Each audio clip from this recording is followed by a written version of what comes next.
Hello everyone, and welcome to my Persona 25th anniversary appreciation. I have never done a Persona video on this channel, and today one of my subscribers asked me about it. Someone with the lovely name Little Pink Star. And I replied saying, oh my goodness, Persona. It would take me weeks to put something together, and I think I've never done a video because although Persona is incredibly important in my gaming life and in my life as a whole, it's so big, so awe-inspiring to me that I feel sort of underqualified really to talk about it like an expert, someone really knowledgeable, because let's face it, I basically play the games because I enjoy them and because they mean a lot to me, but I don't necessarily delve into every little tiny last nitpicky bit, arguing about it endlessly or entering into shipping wars or anything like that. No, I just love experiencing the games. That's what it's all about in the end. But today I thought it's the 25th anniversary of Persona and we should just celebrate it. No huge in-depth analysis or anything like that. Just me talking a little bit about Persona. Many people ask me whether I've got a huge Persona collection, and I don't. I've acquired a few bits here and there over the years, kind of random really. The only more expensive item I bought was the collector's edition for Persona 5 when it came out. So I'll just briefly go through the 25-year history because, I like delving back into history a bit. That is very important to see where Persona came from and how it's developed today. So the very first Persona game was a spin-off of the Shin Megami Tensei series. Now, most people know that, I expect. I adore both series. I'm a huge fan of Shin Megami Tensei as well, and not surprisingly, Persona just continues that excellent experience. So the first Persona game came out for the PlayStation 1. It was called Revelations Persona, and it released on September the 20th, obviously, 1996. Not surprisingly, the first game looks and feels much closer to a Shin Megami Tensei game. If you've ever played Persona 1, you'll know what I mean. It is a tough-as-nails game. It really is. You need a lot of patience to grind your way through it. But it sparked something. It clearly resonated with people because it was set in a modern school setting with high schoolers as the protagonists. I suppose that made it a bit easier for players to connect with it. It obviously retained the trademark Shin Megami Tensei gameplay mechanic, which revolves around recruiting demons and fighting with them. Persona 2 followed, so clearly Persona 1 was successful enough to warrant a Persona 2. I can't tell you much about that one because I haven't played a lot of it. I believe it is, again, or it can be a very long game to get through, and again, definitely not easy. I think the real breakthrough probably came with Persona 3. That was issued on the PlayStation 2. So Persona 3 released in Japan in 2006 and in the West in 2007. Then Atlus had the brilliant idea of releasing the game in a portable version for the PSP, which was, of course, as you know, pretty successful at the time. And here's my enamel pin of the PSP Persona 3 version.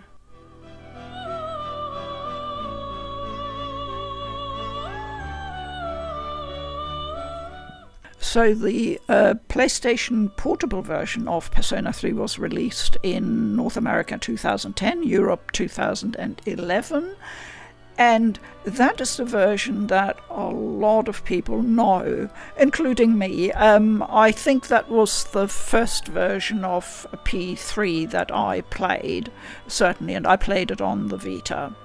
It was only more recently that I decided to get actually a version of Persona 3 called FES.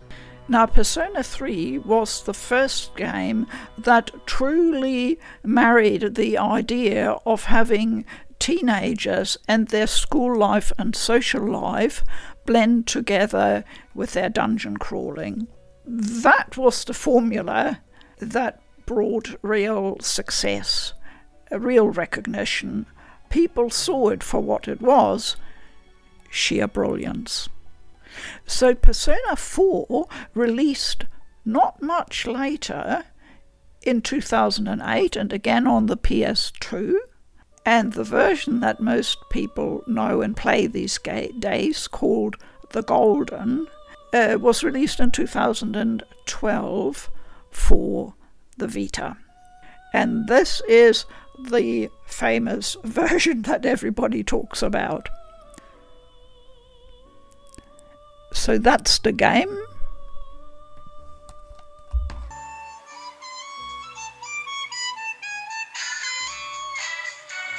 And this is Persona 4 Golden on my white OLED Vita, which is where I like to play it.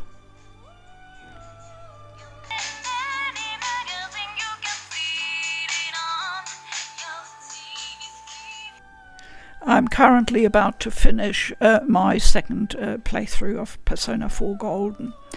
You can get a lovely, an absolutely wonderful little manual for Persona 4 Golden Vita version from Too Old for Gaming. He does a lot of these little manuals which are packed with information and pictures.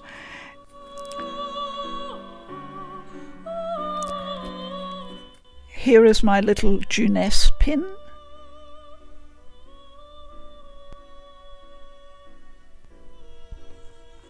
And everybody knows that jingle that Nanako loves so much. Every day's great at your Juness. And here's a Vita enamel pin for Persona 4 Golden. As you can tell, I do love my enamel pins. Of course, we have two characters here from Persona 4, Rise, who's very, very popular, and Teddy. Yay, Teddy. I do like Teddy. So, on to Persona 5. The initial release was in September 2016, so exactly 5 years ago. And the updated Persona 5 Royal Edition, which I have here, I'll show you in a moment, came out in October 2019. So I'll now show you briefly the contents of the Persona 5 Take Your Heart Collector's Edition, because I don't think I've ever shown it before, and although it's probably very well known, it's interesting. It's not the best collector's edition I ever got, but it's a good one. So obviously Morgana, and Morgana is part of the collector's edition. Morgana rules the household here, rather bossy. So I'll just quickly do some rearranging here so I can unpack the box. So as you can see, a very tall box. That's all the details on the back. But that is only the slip cover. As you can see at the bottom of the slip cover, this is the Region 4 edition, which is for Australia and New Zealand, of course. Now the box itself is beautifully designed and finished.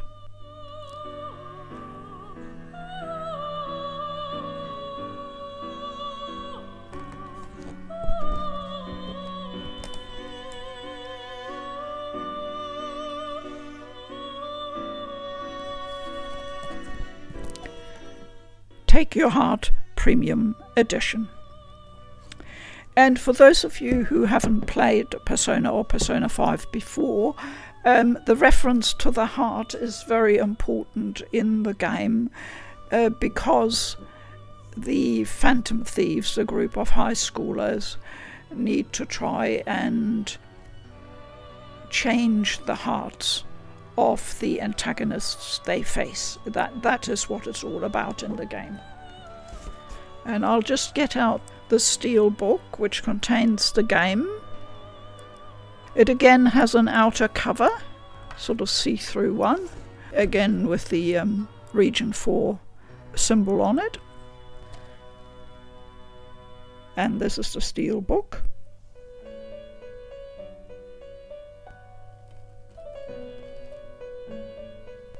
And the disc inside.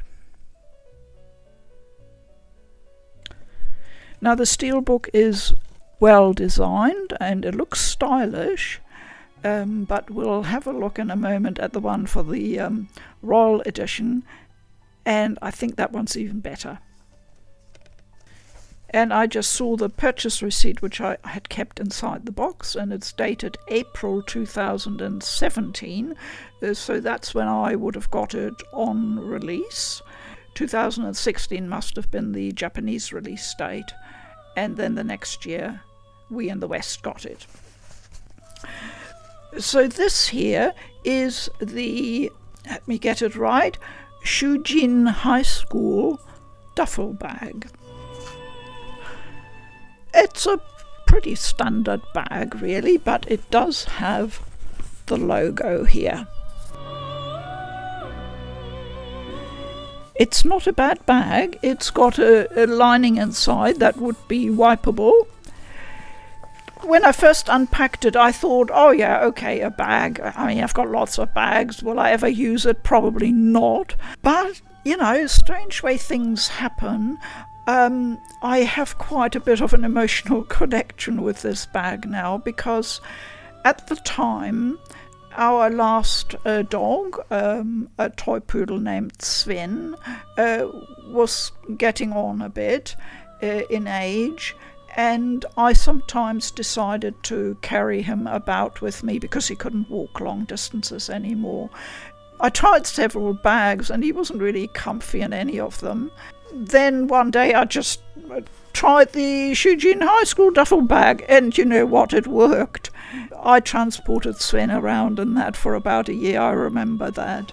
I even still have a photo of that, yeah. Most of you won't remember Sven, but those of you who follow me on Twitter, I have done so for some years, might remember he always used to pose in photos I took of the Vita magazine and new Vita games, anything else. I used to just say, Sven, photo, and he would position himself, you know, sit stock still because he knew what we were doing, yeah. Bless his little heart, he was my great gaming companion, always sitting on my lap whenever I was gaming, for hours on end. And finally, the updated edition of Persona 5, the Royal Steelbook edition. Again, a slipcover. This time I got the European Region 2 version. And look at this. I hope I haven't got too many finger marks all over it.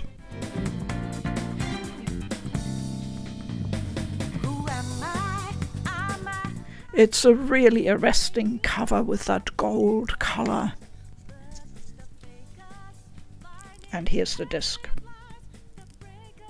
So those are the two steel books, and that pretty much concludes my collection of items for Persona, except I have 2 pins here of Morgana and the Morgana bus. I don't know if you can see them.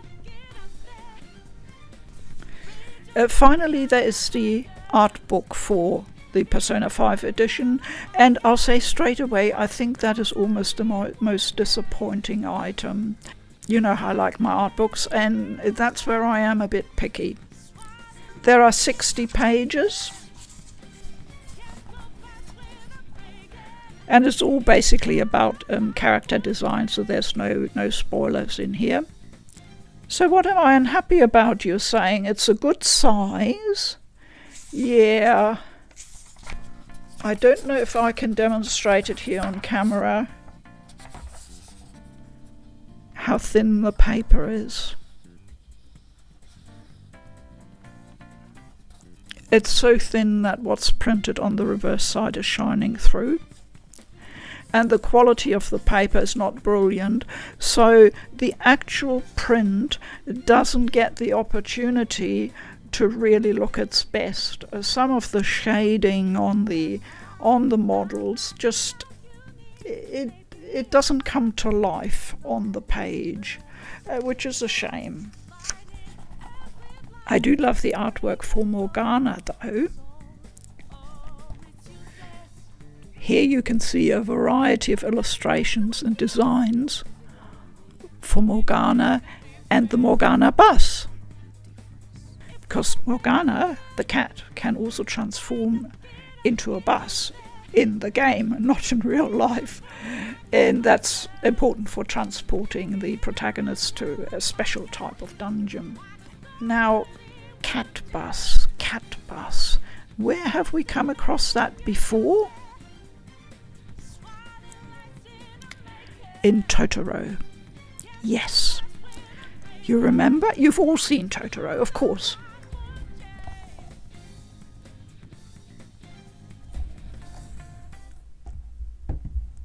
I'm kind of hoping you can see this because I'm holding it up to the camera blind.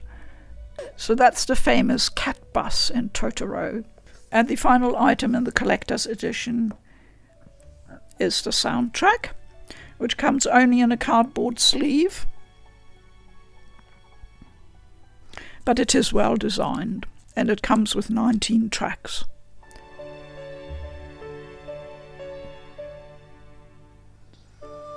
So I don't want to talk about any of the individual games today in any detail, but the one thing that struck me about Persona 4 and Persona 5, and that is something most people ask, they say, which one is better, as if one could possibly pick. No, you can't. They're both brilliant. Okay. How are they different? They're different in many ways, and of course the time difference. I mean, Persona 5 was made already for the new PlayStation 4 engine for the architecture, and the possibilities were far greater than what was developed for Persona 4 on the PS2 and then transferred and optimized for the handheld Vita with its relatively low resolution. But what they achieved there is just outstanding. The difference that always strikes me is in the setting for one thing, because Persona 4 is set in a small town, so it's very circumscribed and you get a sort of intimate feel. You get to know the town and its inhabitants, and the group dynamics in Persona 4 among the students are, I think, some of the best I've ever come across. I think everybody really connects with that group. And of course, little Nanako is an absolute favourite with everybody. Persona 5 is built on a different scale. The setting is huge, it's Tokyo, and you roam around a lot of different locations, and the episodes are quite separate and quite different from each other. The difference at the heart of the game, to me, is what is the relation between the protagonists and the antagonists, because that defines what type of dungeon and combat you get and what difficulties you have to overcome. And Persona 4 is straightforward, but it's sheer genius, because the high schoolers have to confront in each dungeon basically themselves. And I think that is a theme that struck such a chord with so many young people who played the game, because in young adulthood it's all about finding out who you are, what you want to do in life, what do you believe in. And Persona 4 taps into that in a way that still reaches people to this day. I think it's just brilliant, really. I know I'm overusing the word brilliant, but I can't say it often enough, really. Persona 5 is similar in that the protagonists are also high schoolers, but the antagonists are quite different, and the dungeons, which are called palaces here, are also very different. They are set around people and topics, issues in the adult world, to do with pretty high-powered themes. I won't go into any detail, but that gives the whole story a very different slant and how you experience it. I think if you're looking for that immediate personal connection, then Persona 4 is probably the ideal game to get that. If you want a huge, sprawling story that covers a multitude of fascinating and highly important topics, social, financial, political, everything, Persona 5 is the game for you. But I say, of course, play both of them, please. Now here we come to the slightly tricky question that people who haven't had a PlayStation have not been able to experience the Persona games, and that is a big shame, in my opinion. While I understand that platforms do need exclusive IPs, it sort of feels like people shouldn't really be deprived of the greatness that is Persona for too long. Let's put it like that. I always appreciate games becoming available cross-platform. This has happened with Persona 4, and that's a great thing, because Atlus decided to port Persona 4 Golden to the PC. It's available on Steam, and that suddenly brought a whole new group of gamers, and a very big group, who were finally able to experience Persona 4, and that is a very good thing.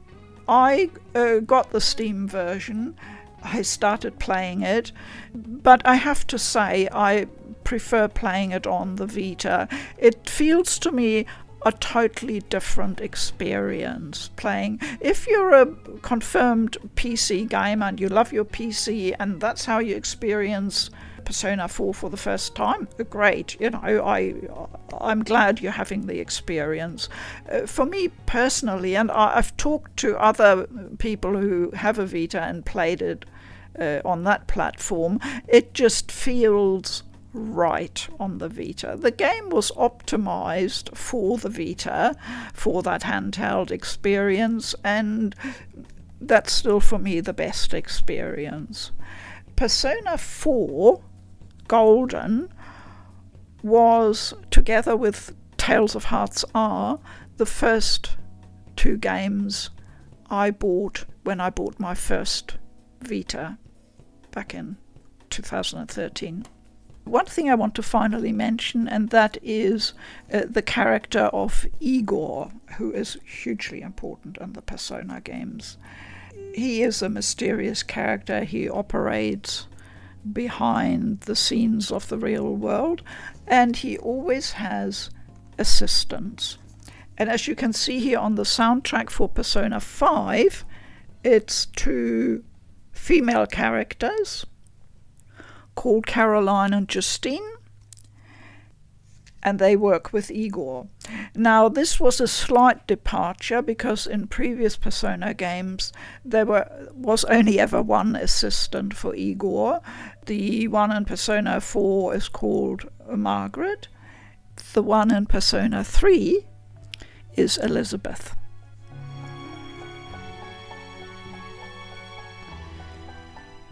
And there is a dog in Persona 3, so that makes it, in and of itself, immediately a high-quality game, in my opinion. And this is Koromaru. And he plays an important part in Persona 3. Now, there was another spin-off game called Persona 5 Strikers. I haven't played that, I haven't got it yet, but I will. And that was issued for not only PlayStation, but also PC and the Switch. So I'm thinking there is maybe hope. Okay, it's a spin-off, but, first steps are important. So Atlus have told us that they're going to make some announcements during this anniversary period, and of course we're all looking forward with anticipation to that. What is in the wings? Who knows? Atlus haven't confided in me. I assume they are working on a Persona 6 game.